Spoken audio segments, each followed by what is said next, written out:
I think it's time to get started. Thank you all for being here. This is workshop number 2 in our series of 2 workshops on medical home.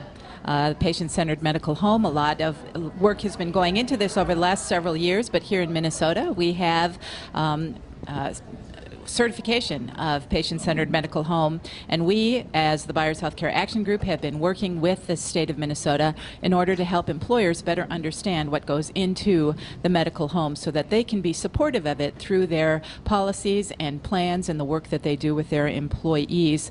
I need to start out by thanking the group that worked with us in developing the workshops and the toolkit that we will introduce to you today. We had members from all over the community help us determine what the curriculum should look like and what information we needed to cover in these 2 workshops. I hope, how many of you were in the first workshop, at the first workshop?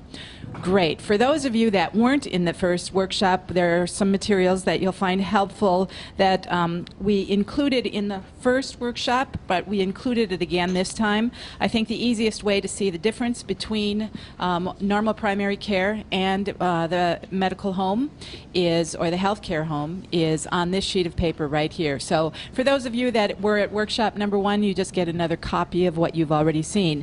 As long as I'm going through the materials, I'll also point out that we have a fact sheet on healthcare home here in Minnesota that I think you'll all find useful, in that it tells you exactly what's going on in the state of Minnesota relative to healthcare home.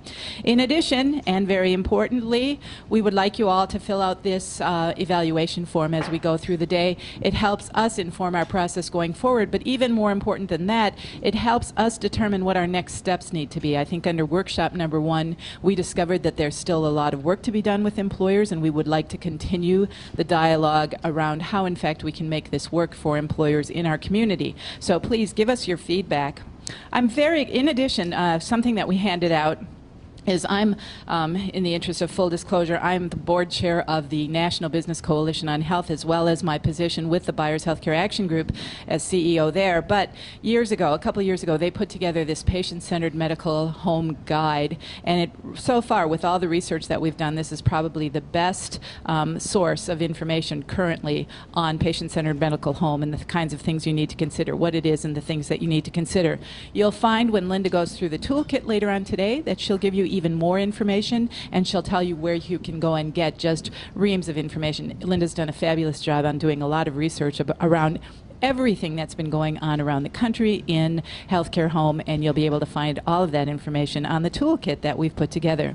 Now, in Linda's research, she found a person who could come talk to us about healthcare home, the realities of healthcare home, and how it actually plays out in given markets. And we're very, very excited to have him here with us today. Rushika Fernandopulle is from Harvard. He's actually a Harvard grad, and I think hang on a second. Well, let me just tell you, he's a practicing physician and a Harvard grad. He did his undergrad and his medical work there. But he was recently written up and referenced by Atul Gawande in the New Yorker. And I think that in our announcement of this meeting, we gave everybody the link to this particular article. Always looking for innovative people who have done new things, who are seen as trendsetters, who are exciting and vibrant and have a lot of vitality to share with us. And so I am thrilled today to have him here with us so that he can tell us what his learnings and experiences have been as he's been setting up healthcare home. So with that, I'm going to turn it over to Rushika Fernandopulle.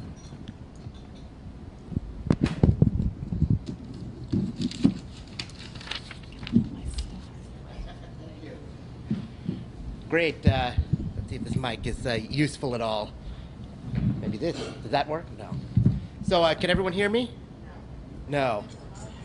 There is a loud fan. This one, let's see if this one works. How's that? Does that work? No. Now let's try it. How's that? Better? Good. All right. We'll see if this would work here. There, can everyone hear me now? Yes. Good. All right. So thank you very much for having me. I think it was a good sign that we landed. As I landed last night at the airport, there was this beautiful rainbow. I don't know if anyone saw. All the way from horizon to horizon. So I thought that was a good sign for today.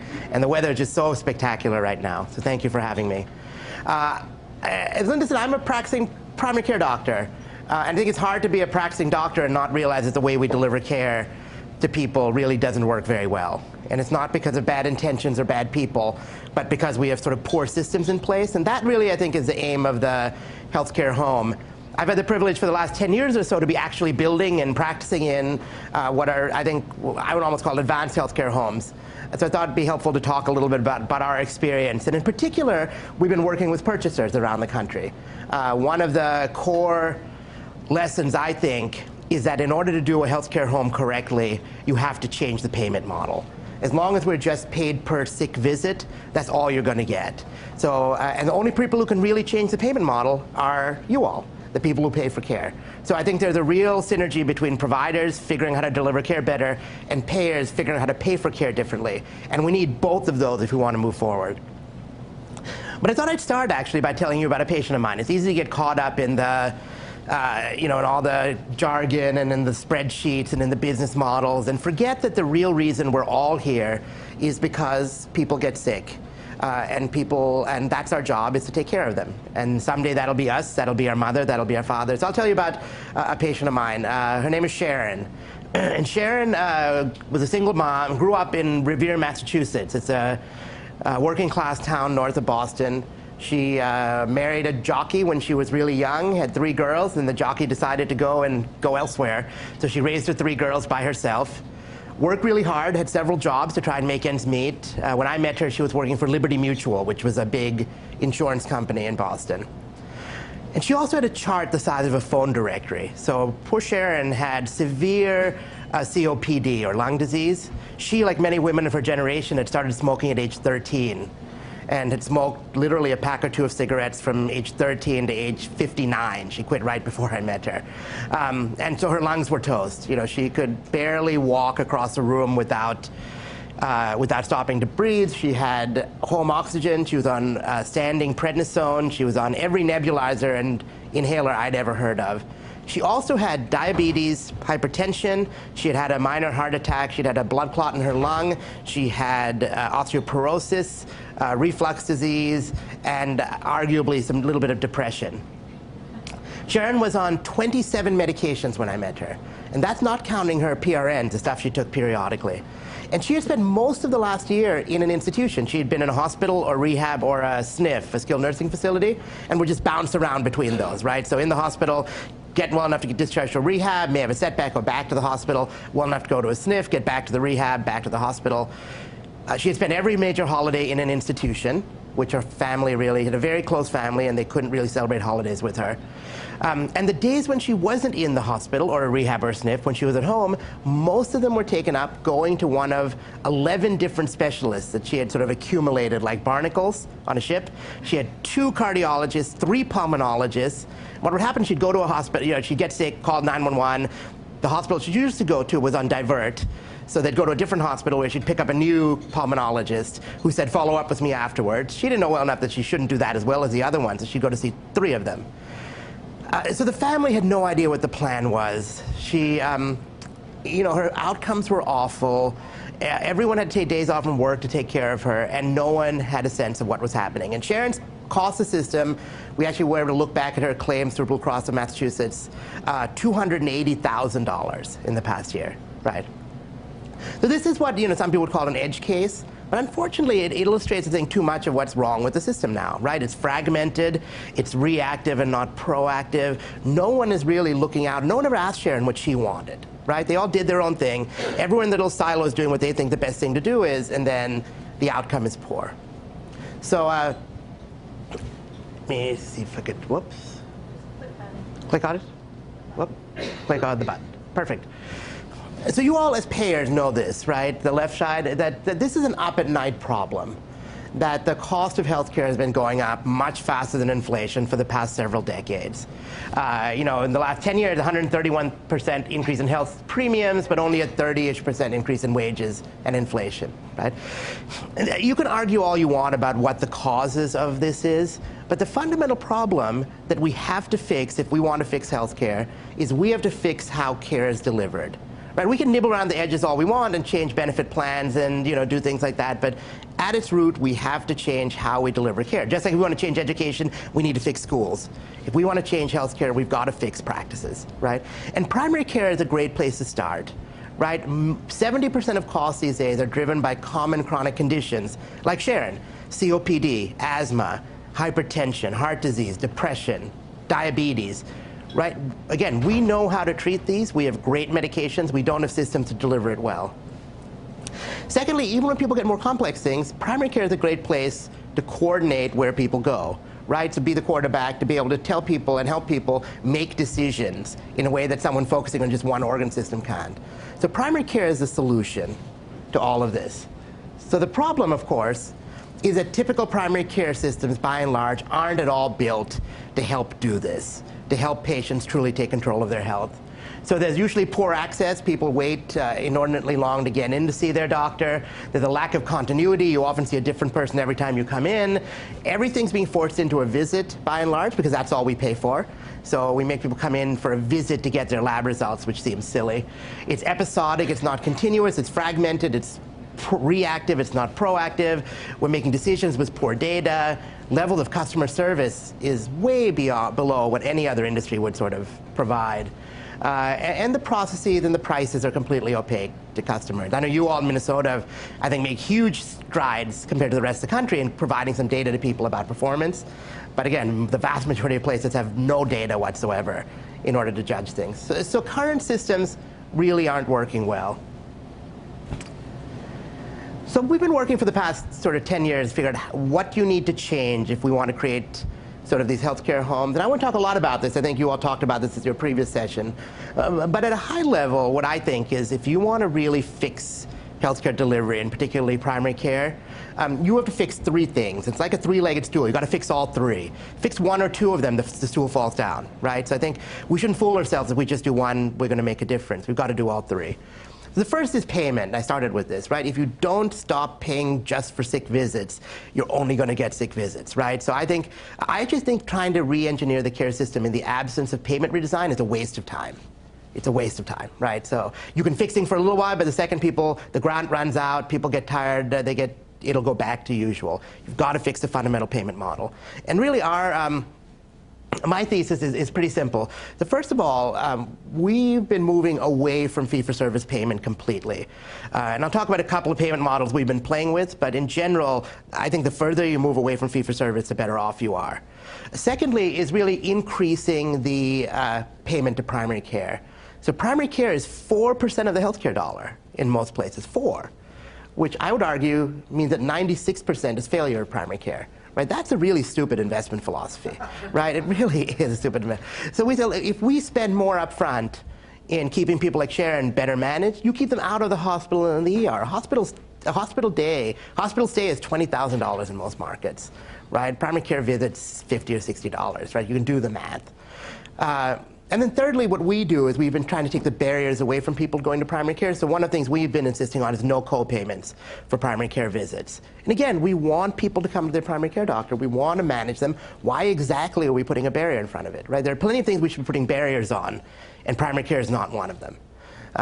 By the way, we also try and take barriers away from chronic care drugs. So we take copays away from their metformin and their beta blockers and their ACE inhibitors. Again, these are drugs that don't make people feel better. So it's hard to get people to take them anyway.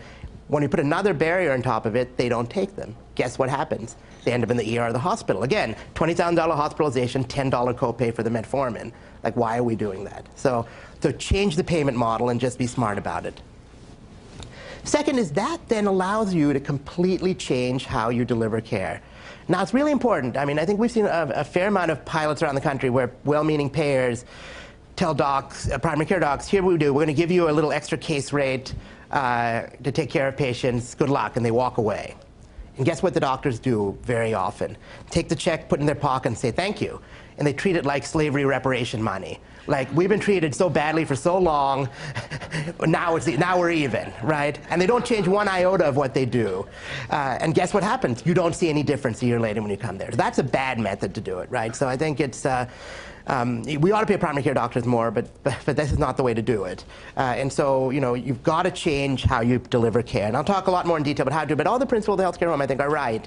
Is getting away from the visit, making it a real team sport, and getting a team of people to wrap around patients to help them with the blocking and tackling, being proactive, doing groups to engage people. Again, I'll talk in more detail. And then the third piece of it really is the data and IT systems. And if you really want to do this well, what you're doing is population management, right? And the way you manage, you need to have data on the population. You need to know what's going on. You need to know who's getting into trouble. And unfortunately, one of the things we found is that the existing sort of IT platforms are awful. They're siloed. They only let you look at what's happening in your little area and not everywhere else.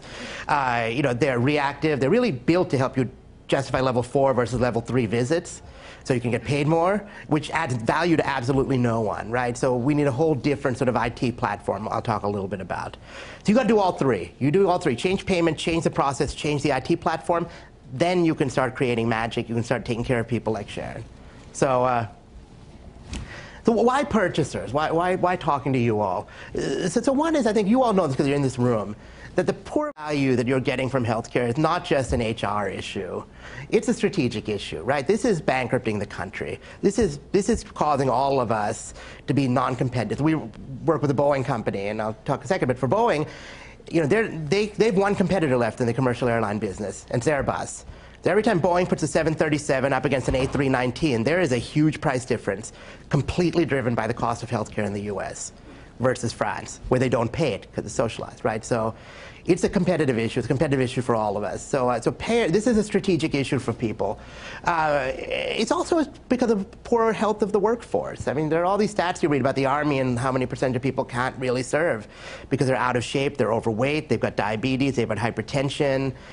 We work with a number of particularly low-wage workforces where the sort of disease burden is getting in the way of people actually working, let alone healthcare costs. So it's a real strategic issue. The incremental tweaks have not worked. I think, again, if you want to get serious about this, employers need to move from just being up here to 30,000 feet and letting the health plan do all the work to actually saying we are going to catalyze delivery system change. And why us? So one is that no one else is really equipped to drive real change. So patients, all this for patients patients don't have the power individually to cause delivery system change, right? We all want it. We all know we want it. But as an individual patient, you can't do anything. I think it'd be nice to believe the government's going to do it. And I think the last 4 years have proven that the government, despite maybe good intentions, is not able to pull off sort of real change in the delivery system, right? And to be honest, even with Obamacare, they ducked the real issues of delivery system change because it was too hard for them to deal with in a political way. I think payers, I know there are probably a few payers here, Blue Cross plans and United and other folks. And to be honest, it's very hard for them to do this because they're trying to keep the whole network happy. And so only people who really, I think, have the power to make this, and providers, by the way, if you leave things the same, the response you get from providers, the response we've gotten to a lot of people is, our practices are full, we're making money, what's the problem, right? And it's not a problem for them. The people it's a problem for are the patients and you, right? It's your problem. And so if a person who signs a check doesn't get involved, nothing's going to happen. So I think really that there's an opportunity here for purchasers to be the catalyst. And I'll give you a few real examples. So the first one I told you about is a project we did starting in about 2004 with the Boeing company. So, Boeing company spends it's probably up to $3 billion in healthcare now. And I talked about the competitiveness issue. They have a big concentration of lives in the Puget Sound area near Seattle, right? They have a huge plant up in Everett, which assembles double aisle planes, the 777s and 787s, and another huge plant in Renton, where they assemble the single aisle planes, the 737s and 717s. They have about 150,000 lives, and we're concerned about their health care. So we said we're going to work with you to create some new models of care, really, to take care of your folks. And we focused on 3 big medical groups: Virginia Mason, the Everett Clinic, and Valley Medical Center. Excellent medical groups, but who could still do much better in what they did. What we did is we said we're going to start with taking care of some of the sickest Boeing folks, people like Sharon. So we did a predictive model and picked a group of folks. We enrolled about 700 and something people into this pilot over 3 years. The model was a couple. So number one, on payment. The doctors in the practice still billed fee-for-service, right? But on top of that, we Boeing paid them a case rate. That case rate was a generous case, $50 per person per month, not 4, not 5, like a lot of these pilots are, which I think are sort of not ready, but it's 50. It essentially doubled the investment in primary care for these folks.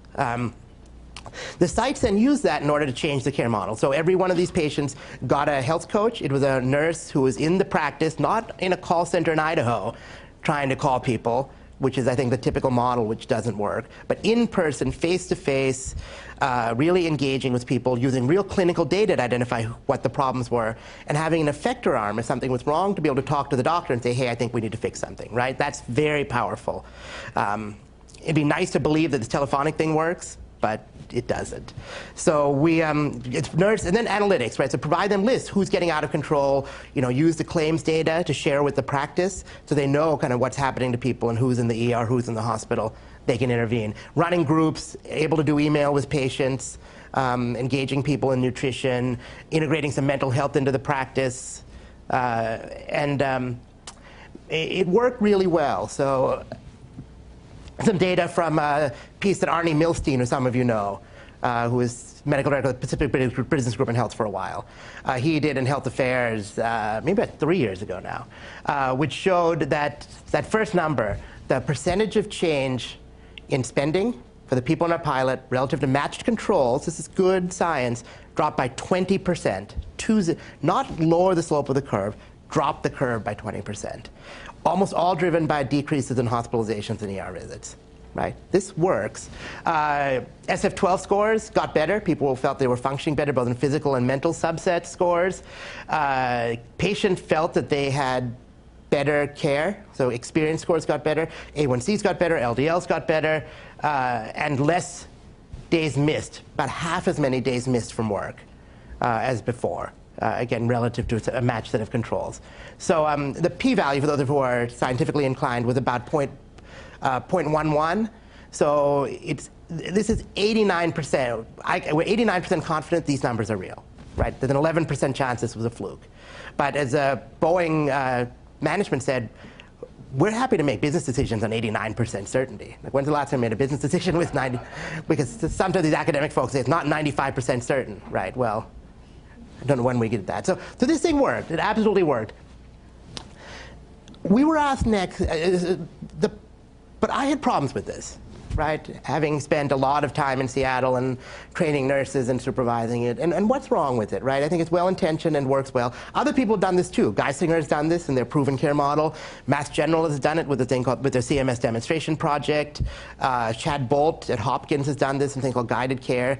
I call this sort of the wraparound model. Take a practice, provide them with an extra case rate, a little extra resources, and see what happens, right? So what's wrong with it? First of all, if you look at the list of people who've pulled it off, right, they're the really good practices, right? They already have good infrastructure, good physicians, good culture, capital. They already have these case managers running around the institution somewhere. You just have to redeploy them and focus them. I think if you try to do this in a practice that doesn't have all of that, it's going to be very tricky. Second is, there is huge pressure to return to business as usual, right? So the second you stop paying attention, the pattern was, this Boeing thing, it would go great, and we'd sort of step, oh, that's fine, we don't need to pay attention anymore, step back, and all of a sudden the nurses were getting deployed to go give shots and go do a triage line. And when Teresa Helly, the Boeing person, would have to go back to the site and sort of whip them into shape. Hey, what happened? You promised us. The reason we're giving you the case rate is to actually take better care of these people. What are you doing? They'd fix it. We'd go away. 3 months later, we'd have the same meeting again, right? So this cycle sort of continued. So it's tempting, because 90% of what they're doing is business as usual, and only 10% is this stuff, it's very easy to slip back. Third is there really is a range of engagement among the physicians and staff. So I'd go to a Virginia Mason practice in Issaquah, for instance. They have 10 doctors. And we tell them, we're doing this new project. You get a case rate. You get a nurse. We get to do all this better management. And so 2 or 3 of them jump up and down. They're hugging me in the hallway. This is great. It's exactly the way I wanted to practice. Where have you been? The 3 or 4, this is Seattle, are, I'm going windsurfing after work. I'll do whatever you tell me. But I'm really focused on what the wind's doing and the sound, right? So that's what 3 or 4 are. And then 3 or 4 are, either passive-aggressive or aggressive-aggressive. I don't like nurses. I don't like data. I don't like you. I don't what's wrong with their practice now, you know, and so I got tired of it, right? And I think if there's a better way to do this, we should just be doing it. And if you don't like it, sort of shouldn't be my problem. And probably the worst problem, all those I can deal with, right? We can deal with it. The worst problem is, the reality is, this was a pilot with one payer, you know, Boeing. So again, one of the good docs, one who was hugging me in the hallway, came to me one day and said, you know, Rushika, every day I feel like I'm losing a little piece of my soul. Because people come in, and if it's a Boeing patient, I know what I'm doing, right? So I get this nurse, and I can practice the right way. But it makes me realize that for the other 90% of people, I'm practicing the wrong way. And sort of, we start color-coding the charts, and I'm treating people differently, and it becomes logistically and ethically very problematic to do these two different types of care. Because they're diametrically opposed. These are not a little different. These are very different sorts of care. So I decided that maybe what we really need to do as part of all this is just start from scratch, right? And it was sort of the obvious thing, you know, what changed U.S. Airlines in the 1980s? It wasn't anyone convincing United to do better, or US Air or Delta to do better, right? It was Southwest showing up and just doing it better and raising the bar. Like, airline seats should not cost $600, so it still does come to Minneapolis, by the way. But you know, it shouldn't cost $600 to go 600 miles, and you should deserve sort of better service and on-time performance and all that. So let's do a Southwest play here. What we ought to do is just build a better model, let patients vote with their feet, really create the vision of what this looks like, and that'll raise the bar by everyone else, because it just changes the discussion. So we got our first opportunity to do that in Atlantic City, New Jersey. And that's the article Atul wrote about in the New Yorker. And so it's the Casino Workers Union and the health system, right? The health system woke up one day and realized we're the second biggest employer in town. And we're getting killed by healthcare costs. And health system employees are actually 10% sicker than regular employees, to be quite honest, for all sorts of reasons. So they said, let's do this. Let's start from scratch, build a new practice, start with the right people, build all the processes. Let's get rid of the whole fee-for-service thing completely, right? As long as you build this sort of fee-for-service plus a case rate, you still need to worry about this sort of fee-for-service of churning that goes on underwater. So I think Linda mentioned, like, the little duck. It looks nice and calm on the top, but it's paddling really fast on the bottom. That's what you get, right? The calm duck paddling on the bottom. So let's just get rid of the paddling underwater. So scrap the case rate, just scrap the fee-for-service. Just pay us a flat fee for primary care. Make it double typical primary care, because we think we can save that on the back end. We showed we could. And let's be done with it and stop this coding game that we all know is a game. And let's now work with the same thing. We got these health coaches, and one thing we learned is these health coaches don't need to be nurses, right? The skill that you need to engage with patients is the ability to engage with patients. And that doesn't necessarily track with having an RN. Are there nurses who are good at that? Absolutely. Are there other people who are good at it? Absolutely.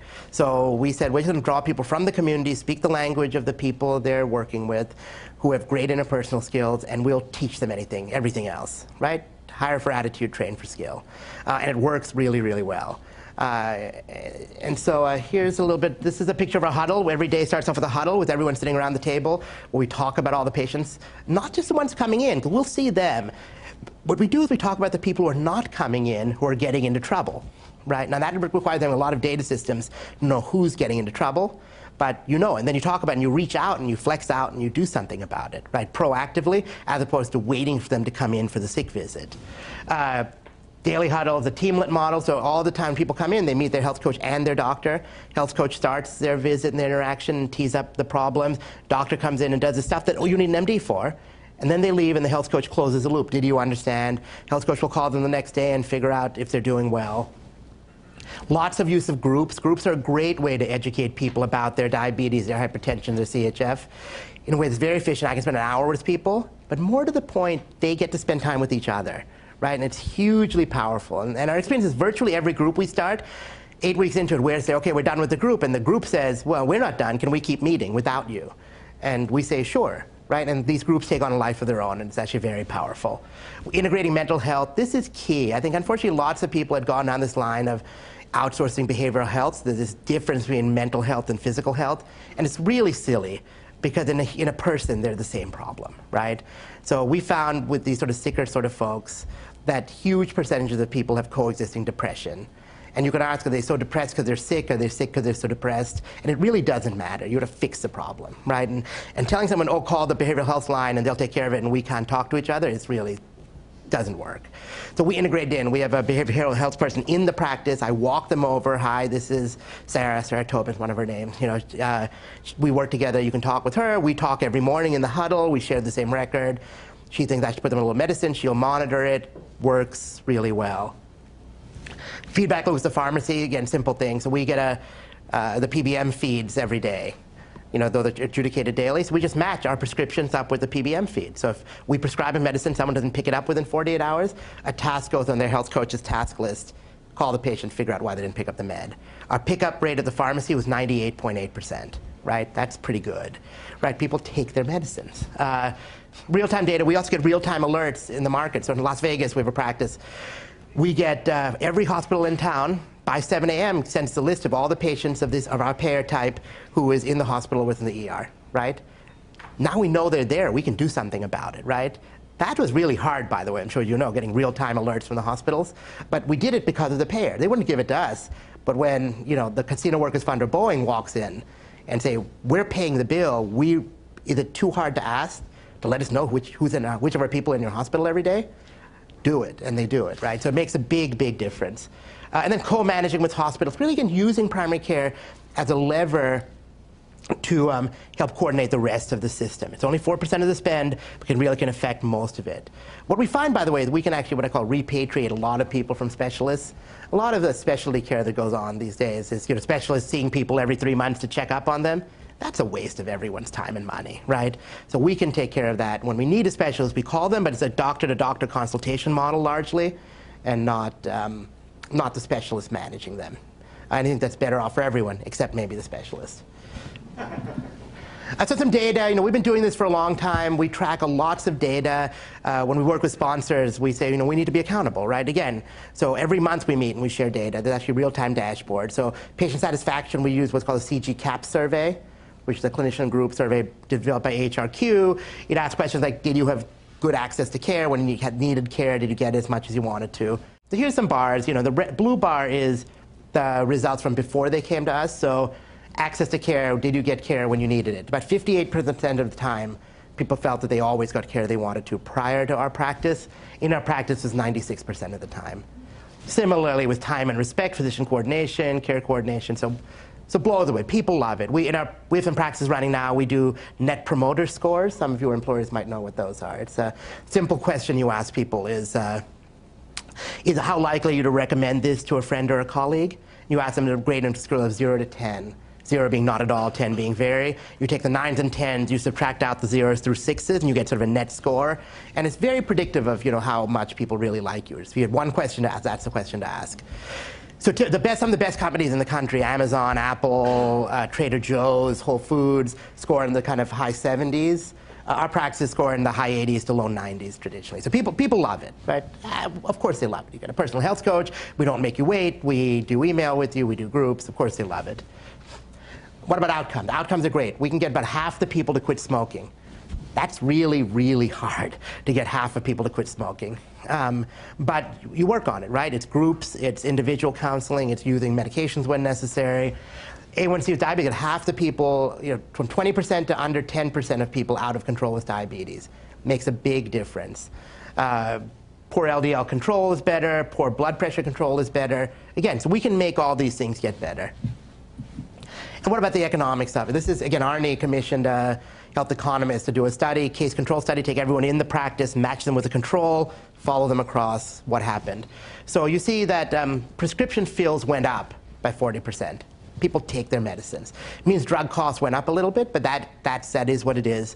Much of that cost can be mitigated by doing generic substitution, by the way. So looks like office visits went down, but that's because doctor office visits went down. Right? A lot of this is being done by health coach interactions, by phone calls, by emails. A number of interactions with patients actually doubles or triples, but fewer of them are office visits because we don't need to do office visits to bill. Outpatient procedures dropped by 23%. Here are the big numbers. ER visits down by 48% relative to controls. So half as many ER visits. But you ask any ER doc, or half the people in here, could they have been avoided if they had better primary care? The answer is absolutely. And 40% of inpatient hospitalizations dropped, right? And so the net spending drop here was 12.3%, and there are reasons to believe it's actually even higher. So again, not just bend the curve, drop the curve, better outcomes, better experience. So we're doing this now, just you know, and we're trying this in a bunch of different places because we want to make sure that this model is sort of replicable. And how does it look different in different populations? So we have a population practice we opened in Las Vegas, Nevada, about 4 months ago. We work with the Casino Workers Union there. They have 130,000 lives, mainly low-wage, back-of-the-house sort of workers. And we're going to practice right on the Strip, next to the Stratosphere, and have enrolled about 850 patients so far. And people seem to be doing really well. We have a practice open in Hanover, New Hampshire with Dartmouth College employees. Again, very different population, very different place. Faculty members, staff, about 500 patients involved. People vote with their feet. You know, we had this question, will people move? Well, you give them a better product and you take away the copay. Guess what? People decide they want to change doctors. And then we're about to open one in Brooklyn, New York with a group called the Freelancers Union that provides health care to freelance 1099 workers, so yoga teachers, Broadway writers, and the like. So to wrap up, and we'll have a little time for questions, you know, we can deliver much better care to people. And the right answer, I think, is doing some of what we're doing, which is sort of innovation, like out of the box, just show this can be done better. What that does, by the way, is allow other people to come and watch it, right? So in Atlantic City, the docs who are the most skeptical come to visit the practice, and then they get it, right? And then they beg for it. How can I do this in my practice? That's opposed to you trying to convince them, they are begging for it. And that completely changes the dynamic. It also raises the bar in the community. You know, we've said we don't tolerate things like not answering your phone after hours, or you know, not having people in the office who don't speak the language. If you don't meet that bar, we will take your patients. And that gets people to change, right? And that's what's driven change in every other part of the economy. I don't know why we're not willing to do that in healthcare.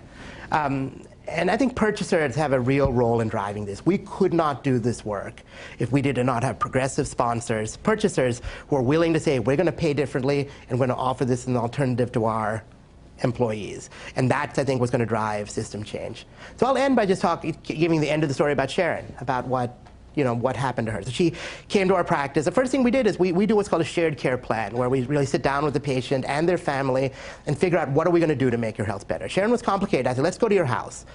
So I picked a time when her 3 daughters were in town on a Sunday and went to her home with our health coach, Kelly, and we sat down for 3 hours. And it was hard. It was a huge chart, huge buckets of medications, wasn't sure what she's taking. And really straightened stuff out, right? So we got rid of 20 out of her 27 medications. She was taking Lipitor. Like, she was not going to live more than a year. Like, why are we lowering her cholesterol? Like, who cares, right? We had a real talk about goals of care, you know. And so she was on this really restrictive diet, and we talked to her family, like, you know, let her eat cheese. She loves cheese. Like, fine, eat cheese. Like, that's okay. We trimmed down her specialists completely. We got rid of most of them except for 2, and we got those 2 to agree that they were going to communicate with me every time they saw her. I was going to get a copy of the note. We agreed to have a once-a-week conference call with the 3 daughters and myself, and occasionally have one of the specialists on it, too, to talk about how her care was going and what was happening. We, over the course of time, kind of talked and educated them about the conditions, got some services in. We finally got everyone to agree that the goals of care were not to be heroic, and that we weren't going to be able to cure her, that we would sort of move more toward palliative care, and got her some services in the house. We couldn't fix her disease. I mean, her lungs were too far gone. She was not a transplant candidate. But everyone was okay with that. We were working on quality of life. For the next year, she actually had only 2 stays in a hospital for about 3 days each. She spent Christmas, Thanksgiving, and Easter at home with a big party with her family in her own house, which was great for everyone. About a year after we met her, her disease took a turn for the worse, and we all agreed and we confirmed that we were not going to do anything heroic, and she passed away in her bed with her 3 daughters by her side, at home. You know, there are people who argue this is unrealistic and this is not scalable, but I think that the problem is the economics of this work out. We spent probably $10,000 in Sharon's last year of life versus $280,000 the year before, with a much better quality of life and a much better experience. And it's because we actually took the time and put the team around to engage with her and her family. Again, there are people who say this is unrealistic, but I think the bottom line is this is exactly the care that we would want for ourselves or for our family. I don't know why we tolerate anything else and make excuses about why we can't do this. So I think it's time that we fix healthcare. I think we need to have the courage, to be honest, to actually make changes in how we deliver it, stop putting up with excuses, and raise the bar. So thank you.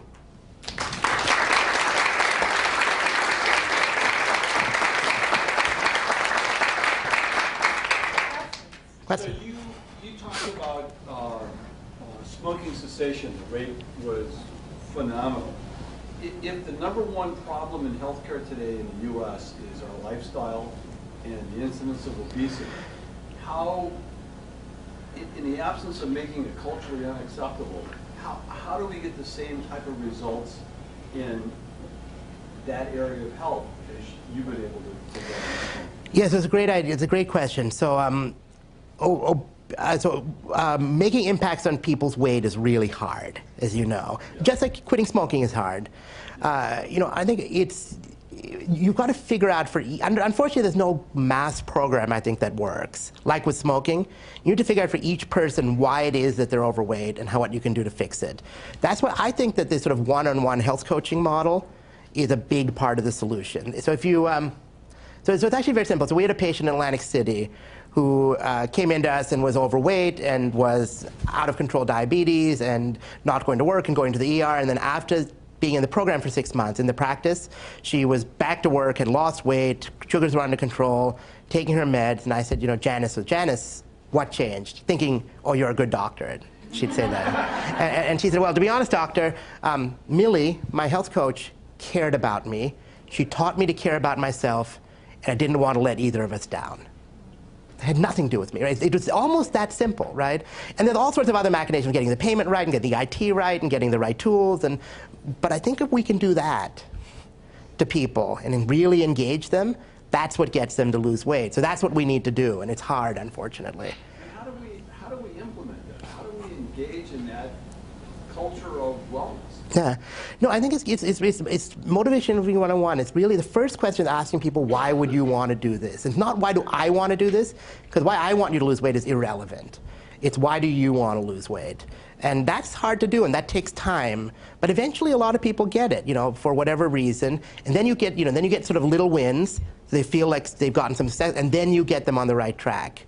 But it's hard work, and that's why I think these sort of halfway solutions. It's easy to say, well, you can do a little solution, it'll help. Like, no, if you really want to do this, you have to be serious about it.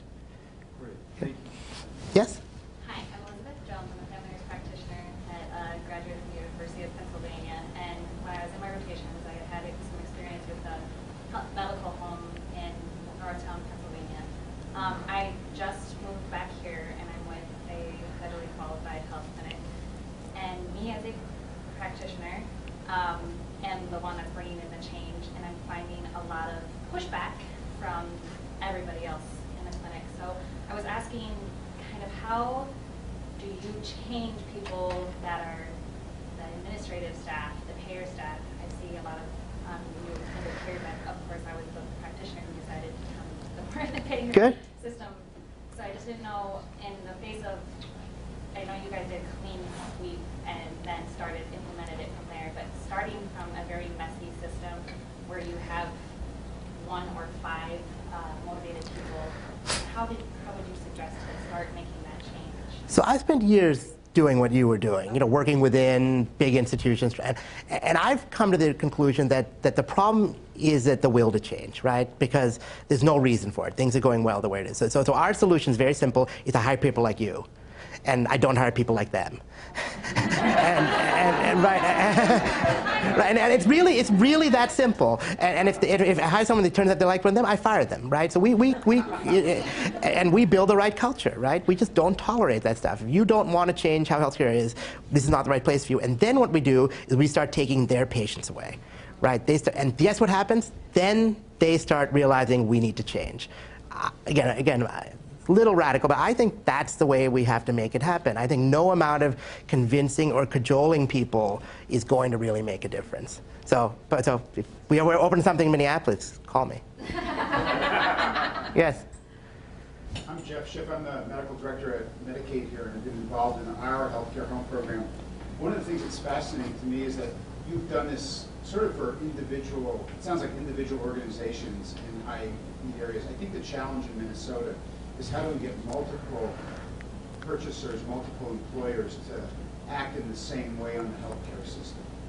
And so I'm curious if you have any advice for us on that, or if you have any experience about how to, I mean, the purchasing guide's great, but we really need, 30% of the market to purchase the same way and to make that happen. What's the best way to move that way? Yes, the way that so we're actually building a practice in Boston now, which is sort of with multi-employers together. And the other case, a little like I think building a shopping mall, is you need a couple of anchor tenants, right? And you need Bloomingdale's and Macy's to sort of get this going. And they're the ones who sort of set the terms and decide how it's going to be. And then you let everyone else say, here are the terms set by your peers, but the big guys. And now if you want to join in on those terms, you can do so, and then you get all the benefits. So I think, and that seems to be working well. And so I think, and we're doing this in Seattle too, where you start with a Boeing company, who's an anchor tenant, and then you tell other folks within a coalition, if you'd like to come in on those terms and join in as participate, that's great. I think trying to get, we tried before getting all 30 people to agree, and that was a complete nightmare, to be quite honest. I'm sure you guys are better than the people in Seattle, but but trying to get 30 people in a room even, let alone trying to agree on kind of what we're going to do, sort of didn't work. So we said, let's pick a sort of small group of folks that people look to as leaders, that have bigger clout, have them agree what to do, and then offer it to everyone else. And that strategy seemed to be useful. I just want to ask Paul, did your organization charter that conversation? Or where did that conversation? Yeah, so we charted that conversation. But with the coalition, the Puget Sound Health Alliance. So. Thank you. Yeah. Joe Thomas and Keith Swift. I'm curious from the data and technology component you have in that triangle up there. Does that tool that you have, the HRQ, certainly Sharon's probably not the profile of using technology today, but do you have other younger patients that are asking for access, transparency to their own tools? Yeah, but so we do. So Sharon, sort of an edge case. So at Dartmouth College, right, we have the bulk of the folks are in their 30s and 40s who are all wired. The freelancers they've gone beyond computers. They're all carrying their smartphones and their Fitbits and the like. So our belief is that part of why I decided to build our own system is one of the beliefs is that patients should be exposed to all of our information. They should see their whole medical chart all the time, because it's their chart. That's what the law says, right? But and we have the advantage of starting from scratch, knowing that's what we're going to do. We don't have notes buried saying, this little malingerer comes in and so I think it's hugely powerful. What's interesting is actually very few people actually look, but the fact that they can look is hugely powerful, so they know what's going on. One of our premises, I couldn't talk a lot, is that the myth now is that I, the doctor, manage your health. And that's sort of silly, because you want to spend 2 hours a year if you had all the time with me. That's 8,760 hours you're not with me. So thinking I can manage your health is fooling myself. Even some of this pay-for-performance stuff, making me accountable, it's a little fooling yourself. The patient and their family has to manage their health. What we have to do with the health system is give them the tools and resources to do so. But that includes access to what's going on, knowing the chart. It means groups, it means access to a health coach, it means emailing questions, it means education. But you're right on about that. One more question? Yes.